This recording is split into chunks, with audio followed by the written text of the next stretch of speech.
बिस्मिल्लाहिर्रहमानिर्रहीम। Dear students, अस्सलाम वालेकुम। PHY 301 मैकेनिक्स 1 के सिलसिले में आज हम पार्टिकल डायनामिक्स का आगाज़ करने जा रहे हैं। जब भी हम लफ्ज़ डायनामिक्स की बात करेंगे तो वहाँ पे मोशन का जिक्र आएगा और डिफरेंट टाइप्स ऑफ मोशन में अल्टीमेटली फोर्स की बात होगी, न्यूटन लॉज की बात होगी। तो आज का बेसिकली लेक्चर इंट्रोडक्टरी लेक्चर होगा पार्टिकल डायनामिक्स का। इसमें वो टर्म्स को डिफाइन किया जाएगा, एक्सप्लेन किया जाएगा जो हम बार बार यूज़ करेंगे इन दी पार्टिकल डायनामिक्स और ड्यूरिंग दिस चैप्टर। अब जब हम मोशन की बात कर रहे होते हैं तो अल्टीमेटली जो सबसे अहम चीज़ होती है वो आती है न्यूटन्स लॉज ऑफ मोशन। तो न्यूटन लॉज ऑफ मोशन में अगर हम फर्स्ट लॉ ऑफ मोशन की बात करें तो फर्स्ट लॉ ऑफ मोशन,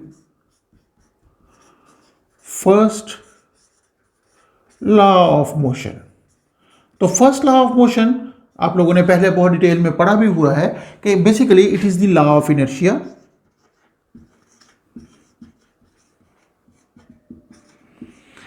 मतलब ये कि अगर एक बॉडी रेस्ट पे है तो वो रेस्ट पर ही रहेगी और अगर बॉडी मूव कर रही है तो वो यूनिफॉर्म वेलोसिटी के साथ मूव करती रहेगी अगर कोई भी एक्सटर्नल फोर्स या अनबैलेंस्ड फोर्स पर एक्ट ना कर रही हो। तो इसका मतलब ये होगा कि जब हम लॉ ऑफ इनर्शिया या फर्स्ट लॉ ऑफ मोशन की बात करेंगे तो हम कहेंगे कि acceleration is zero when F is equal to zero. यानी कोई भी अनबैलेंस्ड फोर्स किसी भी बॉडी पर अगर एक्ट ना कर रही हो तो उसमें एक्सेलरेशन जीरो रहेगा। अब एक्सेलरेशन जीरो होने का मतलब यही होगा कि बॉडी अगर रेस्ट पे है तो वो रेस्ट पर ही रहेगा और अगर बॉडी मूव कर रहा है तो यूनिफॉर्म वेलोसिटी के साथ मूव करता रहेगा। मींस कि उसकी इनिशियल वेलोसिटी और फाइनल वेलोसिटी आपस में बराबर होंगी और अल्टीमेटली जब इनिशियल और फाइनल वेलोसिटी आपस में बराबर होती हैं तो A is equal to zero होता है। तो we can say that in the absence of any external force there is no acceleration in the body. तो ये हमारे पास चूंकि इनर्शिया की भी प्रॉपर्टी इसी चीज़ को डिफाइन करती है कि हर बॉडी अपनी स्टेट को चेंज के खिलाफ अपोज करता है, तो इस वजह से हम इसको लॉ ऑफ इनर्शिया भी कह देते हैं। दूसरा हमारे पास second law of Newton second law है। न्यूटन सेकंड लॉ क्या कहते हैं? यहां पे हमने कहा कि when no force act on it, लेकिन अगर बॉडी पर फोर्स एक्ट कर रही हो तो उस सूरत में क्या होगा? तो हम यहां पे कहेंगे कि अगर बॉडी पर फोर्स एक्ट कर रही है F which is the net force, अगर उस पर एक्ट करेगी तो it will produce an acceleration in the direction of force, और वो जो डायरेक्शन ऑफ फोर्स में ये एक्सेलरेशन प्रोड्यूस करेगी that is proportional to applied force and inversely proportional to mass of the object और मास ऑफ द बॉडी। तो इसका मतलब ये हुआ कि हमारे पास एक्सेलरेशन फोर्स और मास दोनों पर डिपेंड करेगा। अगर फोर्स ज़्यादा लग रही है एक्सेलरेशन ज़्यादा होगा, मास अगर उसी कांस्टेंट फोर्स के लिए अगर कम होगा तो एक्सेलरेशन ज़्यादा प्रोड्यूस होगा। तो वी कैन से दैट इसको हम अगर कांस्टेंट 1 कर दें तो F is equal to ma भी लिख सकते हैं। ये हमारे पास फोर्स की डेफिनेशन भी यहाँ से की जा सकती है कि फोर्स हमारे पास वो एजेंसी है जो किसी बॉडी में एक्सेलरेशन प्रोड्यूस कर सकती है या किसी बॉडी की स्टेट को चेंज और टेंड्स टू चेंज, दोनों लफ्ज़ यूज़ किए जा सकते हैं। तो इसलिए हम फोर्स के यूनिट को भी यहाँ से डिफाइन कर सकते हैं अगर कि 1 न्यूटन फोर्स का मतलब क्या होगा। 1 न्यूटन फोर्स का मतलब होता है 1 किलोग्राम इंटू 1 मीटर पर second square. When a body is exerted by 1 Newton force having mass 1 kilogram and an acceleration of 1 meter per second square is produced in it, then the force will be 1 Newton। यानी अगर एक body पर force act करे, 1 kilogram वाले body पर force act करे और उसमें 1 मीटर पर सेकेंड स्क्वायर एक्सेलरेशन प्रोड्यूस हो तो उस सूरत में जो फोर्स बनेगी वो 1 न्यूटन होगी।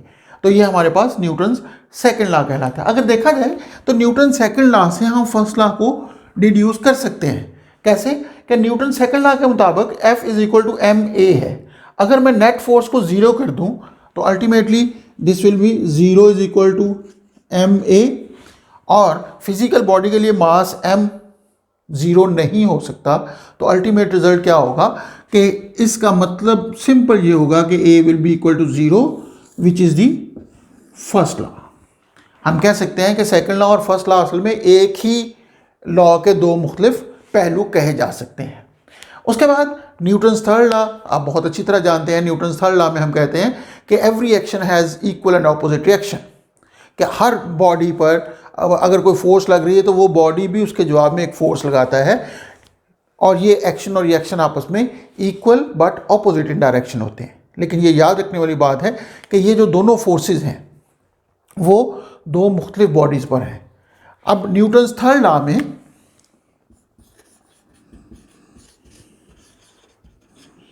अगर बात करें तो हम ये कह सकते हैं कि F12 is equal to F21 in magnitude, but vector form में जब लिखेंगे तो हम साथ नेगेटिव साइन लगा देंगे। तो इसका मतलब ये है कि एक बॉडी दूसरे पर फोर्स लगाएगा, उतनी ही फोर्स पहली बॉडी पर भी लगेगी जो इसका सोर्स दूसरी बॉडी होगा, और ये ऑपोजिट डायरेक्शन में होंगी। इसका मतलब ये है कि ये एक दूसरे को बैलेंस नहीं कर रहे, क्योंकि F12 अगर फर्स्ट बॉडी पर लगने वाली फोर्स है तो F21 सेकंड बॉडी पर लगने वाली फोर्स है। इट मीन्स कि फर्स्ट बॉडी वाली पर लगने वाली फोर्स और सेकंड बॉडी पर लगने वाली फोर्स एक दूसरे से इंडिपेंडेंट होंगी। तो हम ये कह सकते हैं कि ये एक दूसरे को कैंसिल आउट नहीं कर सकती। कैंसिल आउट उस वक्त फोर्सेस होती हैं जब दो फोर्सेस एक ही बॉडी पर लग रही हों। तो इसलिए action and reaction are equal but opposite in direction, कभी भी हम इनको नलीफाई नहीं कर सकते या न्यूट्रलाइज नहीं कर सकते कि दो फोर्सेस इक्वल और ऑपोजिट हैं तो वो एक दूसरे को कैंसिल आउट कर देंगी, क्योंकि वो दो मुख्तलिफ बॉडीज़ पर लग रही हैं। तो ये हमारे पास न्यूटन्स के 3 लॉज हैं जो हम बहुत ज़्यादा इस्तेमाल करते हैं। इसके अलावा आप लोग इस्तेमाल करते हो equation of motion,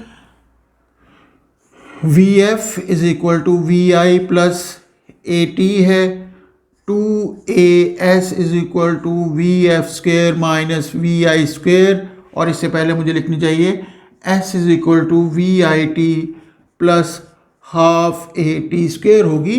these are called equation of motion for uniformly accelerated motion. कि अगर हमारे पास यूनिफॉर्मली एक्सेलरेटेड मोशन हो तो उस सूरत में जो फोर्स किसी भी बॉडी पर लगेगी उस सूरत में उसमें एक्सेलरेशन प्रोड्यूस होगा, और अगर ये एक्सेलरेशन यूनिफॉर्म है तो हम इन इक्वेशन ऑफ मोशन की मदद से सिचुएशंस को हैंडल कर सकते हैं। तो इसके बाद हम बात कर सकते हैं कनेक्टेड बॉडीज की सूरत में मोशन किस तरह होगी। आप इसको इस तरह समझ लें कि अगर हमारे पास दो बॉडीज एक इनएक्सटेंसिबल स्ट्रिंग के साथ कनेक्टेड हों और इस तरह कि वो दोनों bodies at a time ultimately move अगर करें तो उस सूरत में सिचुएशन किस तरह हो सकती है। यहाँ पे दो केसेस हो सकते हैं। एक केस ये हो सकता है कि हमारे पास इस तरह एक टेबल के ऊपर पुली लगी हुई है, यहाँ पर एक बॉडी है और एक रस्सी की मदद से जो एक इनएक्सटेंसिबल स्ट्रिंग है हम एक बॉडी को जिस इस तरह सस्पेंड कर देते हैं। अगर इसका मास, फर्ज करें कि ये एक टेबल है जिसके ऊपर ये सारी चीज़ें सेटअप बना हुआ है, अगर इसका मास m1 है तो अल्टीमेटली एक फोर्स होगी m1g जो वर्टिकली डाउनवर्ड डायरेक्शन में एक्ट करेगी। ये मास है m1। ये टेबल टॉप इस पर एक रिएक्शन की फोर्स लगाएगा अपवर्ड डायरेक्शन में, जिसको नॉर्मल फोर्स भी कह सकते हैं, Fn भी कह सकते हैं, और इस स्ट्रिंग के अंदर एक टेंशन होगी जो इस डायरेक्शन में एक्ट करेगी। अगर ये इनएक्सटेंसिबल स्ट्रिंग इस पुली पर से गुजर रही है तो अल्टीमेटली एक टेंशन की फोर्स इस डायरेक्शन में भी एक्ट करेगी जो इस बॉडी के वेट को सहारा दे रही होगी। अगर इसका मास m2 है तो इसका मतलब m2g vertically downward force act करेगी। ये हमारे पास सिचुएशन होगी when two bodies are connected with an inextensible light string. अब अगर देखा जाए तो इस पूरी डायग्राम में अगर ये सिस्टम पूरे का पूरा इस तरह मूव कर रहा है एक्सेलरेशन a के साथ, अगर ये डाउनवर्ड मूव करेगी तो अल्टीमेटली ये भी एक्सेलरेशन a के साथ इस डायरेक्शन में एक्ट करेगी। चूंकि वो दोनों इनएक्सटेंसिबल स्ट्रिंग के साथ कनेक्टेड है इसलिए दोनों बॉडीज का एक्सेलरेशन सेम होगा। अब हमारा प्रॉब्लम यहाँ पे क्या होगा कि we want to find the acceleration when m2 is greater than m1 or m2 is sufficiently large so that it can move m1 in this direction also। तो और दूसरा हमने t मालूम करना है, टेंशन इन द स्ट्रिंग मालूम करनी है। अब अगर इस सिचुएशन को देखा जाए, हम फ्री डायग्राम की बात करें, आप सपोज कर लें कि ये सारा कुछ इसमें से निकल जाए, तो m1 पर जो लगने वाली फोर्सेस है वो एक n है, m1g है और t है, और हम एज्यूम कर रहे हैं कि द सरफेस इज फ्रिक्शनलेस, यानी ये जो हमारे पास सरफेस है ये फ्रिक्शनलेस सरफेस है।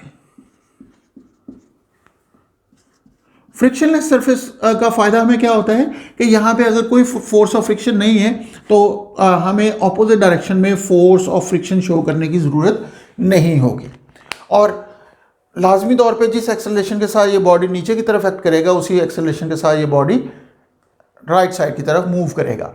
अब m1 के ऊपर F ये नॉर्मल फोर्स और m1g एक दूसरे को बैलेंस करेंगे, इसका मतलब net force in the upward और डाउनवर्ड डायरेक्शन इज 0।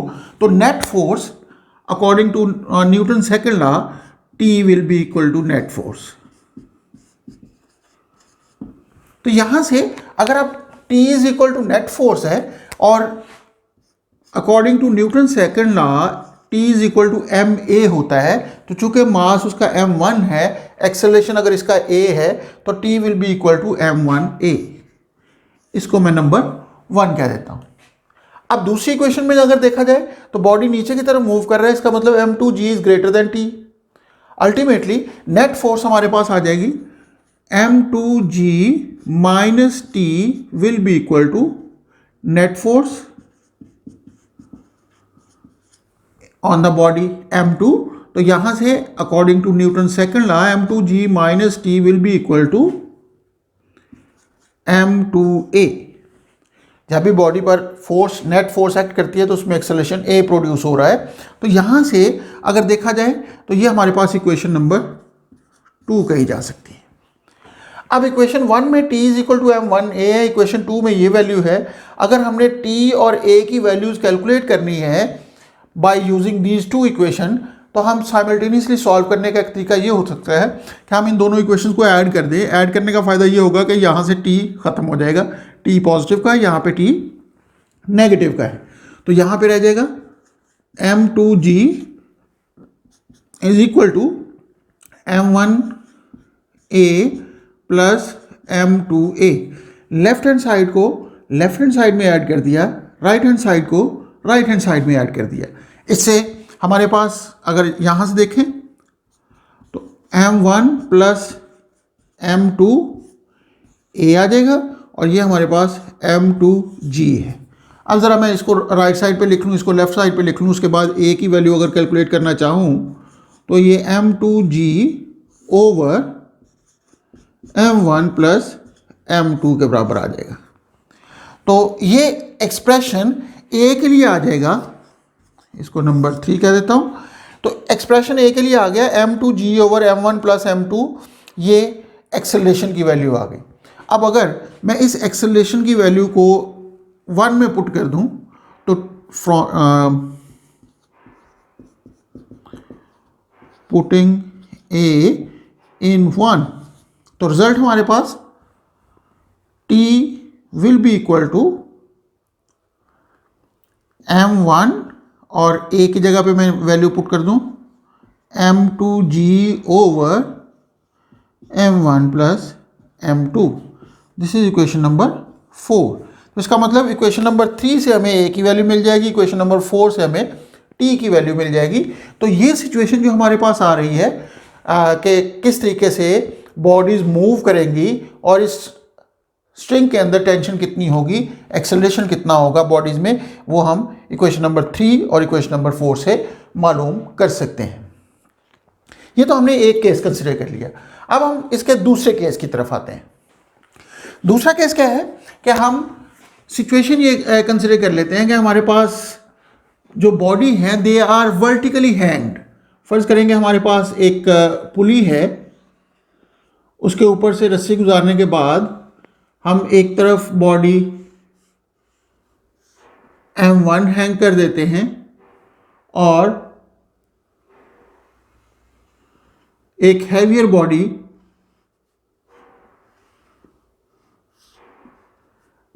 M2 हमने यहां पे हैंग कर दिया।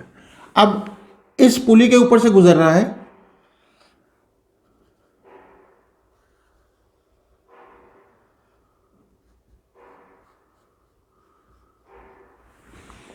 सिचुएशन ये है कि ये body M2 vertically downward move कर रहा है विद एक्सेलरेशन A, M2G इसका वेट है और इसके अंदर स्ट्रिंग के अंदर टेंशन इस साइड पर T है।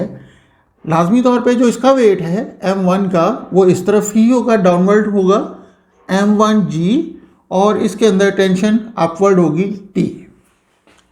हमारा प्रॉब्लम ये है कि हम मालूम करना चाहते हैं कि किस एक्सेलरेशन के साथ, अगर फर्ज करें कि इस बॉडी का डाउनवर्ड एक्सेलरेशन A हो तो अल्टीमेटली इस बॉडी को उसी एक्सेलरेशन से ऊपर की तरफ मूव करना पड़ेगा बिकॉज ऑफ इनएक्सटेंसिबल स्ट्रिंग, क्योंकि आपस में कनेक्टेड है तो इसलिए इनएक्सटेंसिबल स्ट्रिंग की मदद से ही इसको ऊपर की तरफ मूव करना पड़ेगा।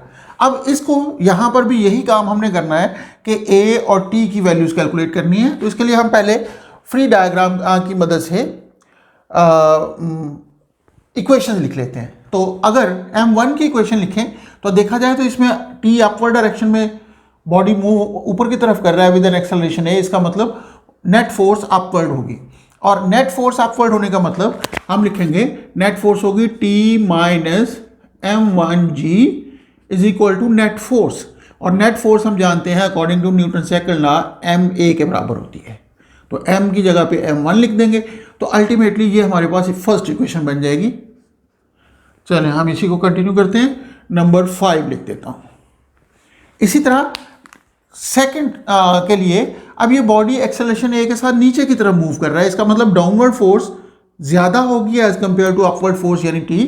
तो हम लिखेंगे M2G minus T is equal to M2A।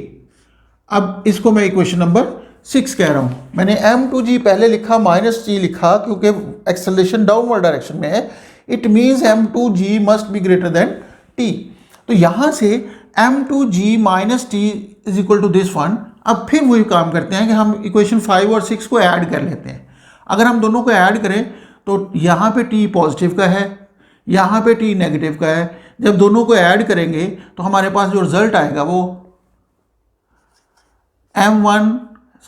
M2G ये माइनस M1G इस तरफ आ जाएगा और इस तरफ आ जाएगा हमारे पास M1A प्लस M2A। चलिए यहाँ पे लिख देते हैं। तो ये हमारे पास M2G को पॉजिटिव की वजह से मैंने पहले लिख दिया, यहाँ पर नेगेटिव की वजह से मैंने बाद में लिख दिया। यहाँ पर चूंकि M1 प्लस M2A के साथ था तो यहाँ से अगर आप गौर करें इनमें से G कॉमन हो सकता है, इसमें से A कॉमन हो सकता है। तो मैं इसको इस तरफ लिख लेता हूँ M1 plus M2A is equal to M2 minus M1G। मैंने क्या किया कि इसको यहाँ लिख दिया, A और G कॉमन ले लिए तो A की वैल्यू हमने निकालनी थी तो ये आ गया M2 minus M1 over M1 plus M2 into G। ये इक्वेशन हमारे पास A के लिए आ गई। इसको नंबर 7 दिया जा सकता है। अब दूसरा हमारा काम था T कैलकुलेट करना। एक तरीका तो ये हो सकता है कि A की वैल्यू यहाँ पे पुट कर दें या यहाँ पे पुट कर दें, उसके बाद T की वैल्यू कैलकुलेट कर लें। और दूसरा तरीका ये हो सकता है कि जिस तरह हमने यहाँ पे पहले ऐड किया था, यहाँ पे हमें इसी तरीके से सब्ट्रैक्ट करने के बाद भी A की वैल्यू को रिप्लेस किया जा सकता है। तो मैं यही काम करता हूँ कि A की वैल्यू को किसी एक इक्वेशन में पुट कर देता हूँ। लेट्स से कि मैं यहाँ पे पुट करता हूँ तो T minus M1G is equal to M1A। मैं इसको पुटिंग A इन 5। तो यहाँ से M1A की जगह पे क्या लिखूँ, M2 minus M1 over M1 plus M2G लिखा जाएगा। तो अब इसको सॉल्व करते हैं हम। T माइनस M1G यहाँ पर m1g है, तो ये आ गया m2 minus m1 divided by m1 plus m2 into m1g। इस m1g को दूसरी तरफ ले जाएंगे, पॉजिटिव हो जाएगा, फिर उनमें से दोनों में से कॉमन लेंगे तो आ जाएगा m1g को कॉमन भी साथ में ले रहा हूं 1 plus m2 minus m1 over m1 plus m2। क्या किया मैंने कि m1g को इधर लेके गए, ये प्लस का हो गया, ये पॉजिटिव m1g और ये सारा पॉजिटिव का है, तो m1g कॉमन ले लिया, तो इसमें से जब m1g कॉमन आएगा तो ये 1 रह जाएगा और ये पूरे का पूरा m1 प्लस m2 की सूरत में आ गया। तो यहाँ से m1g इंटू, अब इसका एलसीएम की सूरत में m1 plus m2 plus m2 minus m1 divided by m1 plus m2 आ जाएगा। यहाँ से रिजल्ट हमारे पास क्या आ गया जी, m1g, ये m1 पॉजिटिव का है, यहाँ पे m1 नेगेटिव का है, तो रह गया ऊपर 2m2 और ये m1 था, यहाँ पे बचा 2m2 over m1 plus m2। तो ये इकट्ठा करने का मतलब होगा 2m1 m2 over m1 plus m2 into g। तो this is the value of t, इसको नंबर 8 कह रहे हैं।